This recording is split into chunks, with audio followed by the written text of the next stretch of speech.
அரசாங்கம் பிளவடைய ஆரம்பித்துள்ளதாக பாராளுமன்ற உறுப்பினர் சுஜித் சஞ்சய பெரேரா தெரிவிக்கின்றார். தமது பிரதமர் தொடர்பில் நம்பிக்கை இல்லாமல் அவர்களுக்கு போயுள்ளது.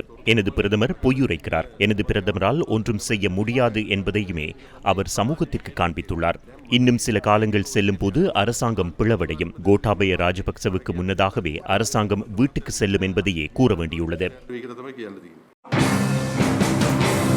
முன்னாள் பாராளுமன்ற உறுப்பினர் லக்ஷ்மண் கிரியல்லவும் ஊடக சந்திப்பொன்றை இன்று ஏற்பாடு செய்திருந்தார். உண்மைகளை கூறும் ஒருவரால் பாராளுமன்றத்தில் இருக்க முடியும். அதுவே பிரதானிய பாராளுமன்ற சம்பிரதாயம். பொய்யுரைக்கும் ஒருவர் பாராளுமன்றத்திலிருந்து வெளியேற வேண்டும். இருவராலும் இருக்க முடியாது. மற்றொரு விடயத்தை கூற வேண்டும். பிரதானிய சம்பிரதாயத்திற்கு அமைய பிரதமரே பாராளுமன்றத்தின் தலைவர். பிரதானிய சம்பிரதாயத்தின் பிரகாரம் பிரதமரின் கருத்துக்களுக்கு எதிராக அமைச்சர் ஒருவரால் கருத்து தெரிவிக்க முடியாது. சபாநாயகரை வழிநடத்த வேண்டும். ஒவ்வொரு அமைச்சரும் பிரதமரின் கருத்துக்களுக்கு எதிரான கருத்துக்களை தெரிவித்தால் அரசாங்கத்தை முன்கொண்டு செல்ல முடியுமா? தற்போதுள்ள அரசாங்கத்துக்கு அதுவே ஏற்பட்டுள்ளது.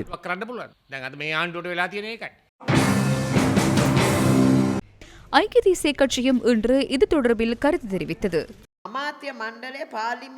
அமைச்சரவை பாராளுமன்றத்துக்கு பொறுப்பு கூற வேண்டும் என அரசியலமைப்பில் கூறப்பட்டுள்ளது. பிரதமர் ஒன்றை கூறும்போது அமைச்சர் வசந்த சமரசிங்க மற்றும் ஒன்றை கூறுகிறார். சரியாக இருந்தால் அமைச்சர் வசந்த சமரசிங்க நாட்டு மக்களிடம் மன்னிப்பு கூறியிருக்க வேண்டும். அவ்வாறில்லாமல் பிரதமரை சிரமத்துக்குள்ளாக்க அமைச்சர் அப்படி கூறினாரோ தெரியாது. அமைச்சரவையின் பொறுப்புகளை பாதுகாக்க முடியாத அமைச்சர்களும் இருக்கிறார்கள் என்பது தொடர்பில் நாடென்ற ரீதியில் வெட்கமடைய வேண்டும்.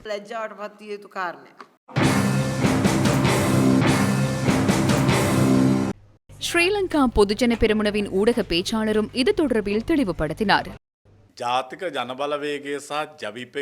தேசிய மக்கள் சக்தியும் மக்கள் விடுதலை முன்னணியும் இரண்டு குழுக்கள் அல்ல. இரண்டு குழுக்கள் என்பதை காண்பிப்பதற்கு எடுக்கப்படும் முயற்சிகள் மக்களை ஏமாற்றுவதற்கு எடுக்கப்படும் பிரயத்தனமாகும். எனவே அது தொடர்பில் கவனமாக செயற்பட வேண்டும். நாமே தேசிய மக்கள் சக்தி, அவர்களை மக்கள் விடுதலை முன்னணி. அவர்களை விடவும் நாம் மாற்றத்துடன் இருக்கிறோம் என்ற கருத்து எதிர்வரும் காலத்திலேயே கூறப்படும் சாத்தியமுள்ளது. வெளிப்புற செல்வாக்கு மற்றும் யோசனைக்கு அமைவாகவே ஹரணி அமரசூரிய பிரதமராக நியமிக்கப்பட்டார். எனவே அவரது பிரதமர் பதவியை மாற்றும் யோசனைக்கு அரசாங்கம் தற்போது முயற்சி எடுக்காது.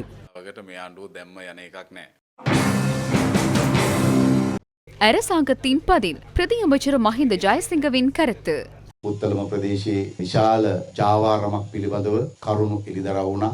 புத்தளத்தில் இடம்பெறும் பாரிய மோசடி தொடர்பில் தகவல் வெளிக்கொணரப்பட்டது.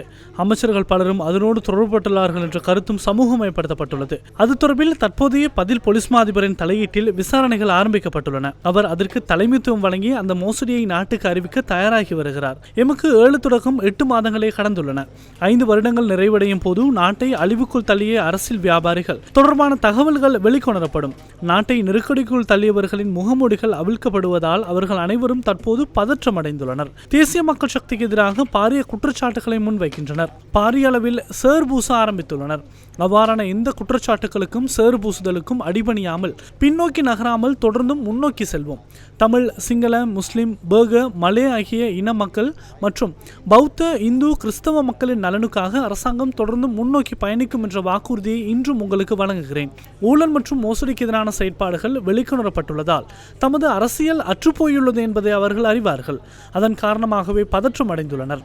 பைத்தியங்கள் பதற்றப்பட்டாலும் வைத்தியர்கள் பதற்றப்பட மாட்டார்கள் என்ற கருத்தும் இருக்கிறது அல்லவா? எனவே நாம் பதற்றமடைய போவதில்லை. அதே போன்று மிகவும் ஸ்திரமாக பொறுமையாக நாட்டு மக்கள் வழங்கிய பொறுப்பை நிறைவேற்றி நாட்டை மேம்படுத்தும் செயற்பாட்டை முன்னெடுப்போம். ගොඩනගන කර්තව්‍ය අනිවාර්ය ලෙසම ඉටු කරනවා.